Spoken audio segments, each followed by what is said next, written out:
BNP সহ ৫৩টি রাজনৈতিক দল ডিসেম্বরের মধ্যে নির্বাচন চায় এবং সেই ৫৩টির মধ্যে ৩০টি নিবন্ধিত দল।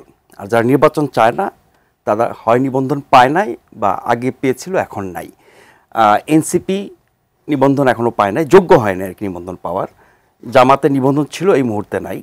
এর সাথে আরও যেসব ধর্মভিত্তিক দল আছে, বেশিরভাগই একটু উগ্রবাদী দল, তাদের বেশিরভাগেরই প্রায় সবারই নাই বলা যায়, দু একটা ছাড়া। তো ফলে আপনি যখন বলছেন যে একজনের বরাত দিয়ে যে দুভাগে বিভক্ত, এক পক্ষ এটা চায় আরেক পক্ষ এটা চায়, এখন পক্ষ দুটো যদি সমানে সমান হতো তাহলে একটা বিবেচনা আলোচনার বিষয় থাকতো। এখন আপনি কোন দিক থেকে মাপবেন? বিএনপি ইকুয়াল টু কয়টা রাজনৈতিক দল? আমরা যদি বিএনপির ভোটের ইতিহাস দেখি, এই মুহূর্তে বিএনপি ভোট কত শতাংশ আমরা জানি না, কিন্তু আমরা যদি সবশেষ সুষ্ঠু নির্বাচন, গ্রহণযোগ্য নির্বাচনে দেখি, এমনকি বিএনপি হেরে গিয়েও যে নির্বাচনগুলোতে যে শতাংশ ভোট পেয়েছে, ওই হিসাব করলে বাকি সকল দল, আপনি ৫০, ১০০, ১৫০ যাই বলেন না কেন, সকল দল মিলে কি বিএনপির ধারে কাছে? নিশ্চয়ই না।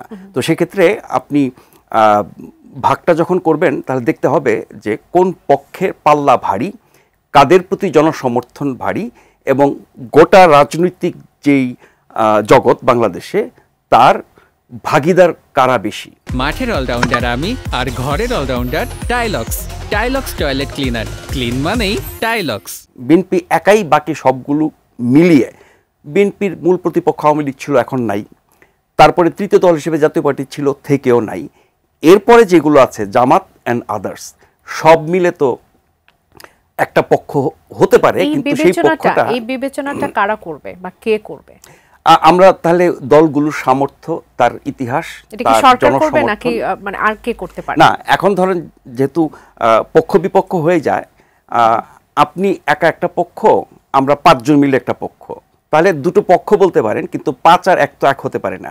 আমি রাজনৈতিক ভাগাভাগির ক্ষেত্রে আমি তার শক্তি, সামর্থ্য, জনসমর্থন, তার অতীত ইতিহাস, এগুলোর বিচারে বলছি।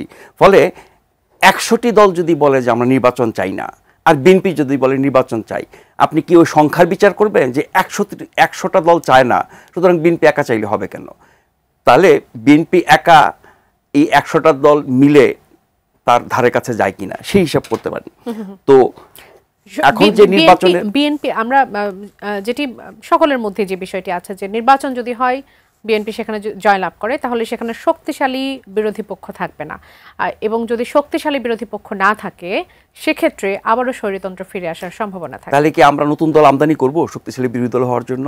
বা যে দলটি এখন নিষিদ্ধ, যে দলের নির্বাচনে অংশ নেওয়ার সম্ভাবনা দেখি না, নিবন্ধন স্থগিত আছে, কার্যক্রম নিষিদ্ধ আছে, এবং এই দলের কোনো অস্তিত্ব আমরা দেখি না, ভার্চুয়াল জগতে টুকটাক দেখি, তাহলে সেই দলটাকে ফিরিয়ে এনে স্বাভাবিক কর্মকাণ্ড করতে দিয়ে কি আমরা সেই ভারসাম্য তৈরি করব শক্তিশালী বিরোধী দল হওয়ার জন্য?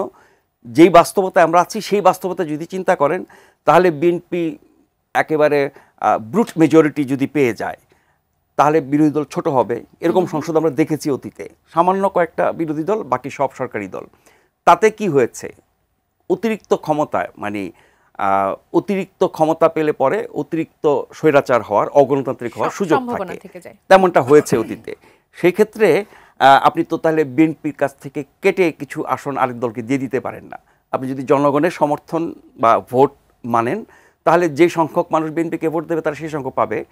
সেখানে ২/৩ বা ৩/৪ ভোট পাওয়ার পরও একটি দল যদি দায়িত্বশীল আচরণ করে, গণতান্ত্রিকভাবে আচরণ করে, এবং আইনের শাসন, ন্যায় বিচার, সুশাসন, যা কিছু প্রত্যাশা আমরা অভ্যুত্থানের পর থেকে করে আসছি, সেগুলো তারা করে, তাহলে তার যে অতিরিক্ত শক্তি, সেটার কোনো কুফল জনগণ ভোগ করবে না।